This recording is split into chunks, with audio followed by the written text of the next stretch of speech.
Parker's just written in and said these workers who choose to strike for more pay should be told that everyone in the country is struggling to pay their bills, but not choose to strike because they see the difficulties the country has gone through, but they don't want to make it worse for everyone that's struggling.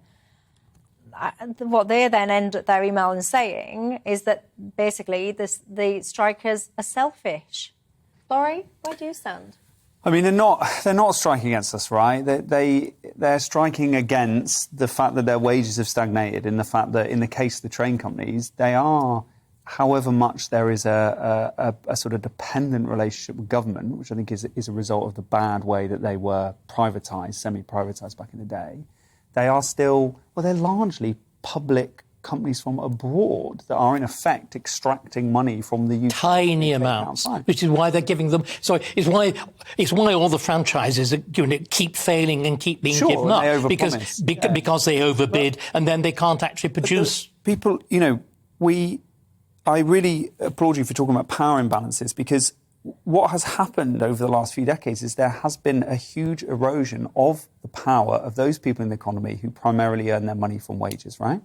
And this is, if we hark back to the 1970s, there was a completely different relationship there with Labour and how well it was organised through unions, and it went too far. It was overbearing, and one of the biggest problems in history was the Labour Party, when it was in government in the 60s, was not able to sort out an appropriate relationship, and the failure for the people who are interested in this history of Barbara Castle, who was the amazing minister who tried to sort this out back in the day. But now we're in a situation which has gone too far in the other direction, and people, like teachers, for example, right? They've had as much as a 10% real terms loss in their pay over the last 12 years.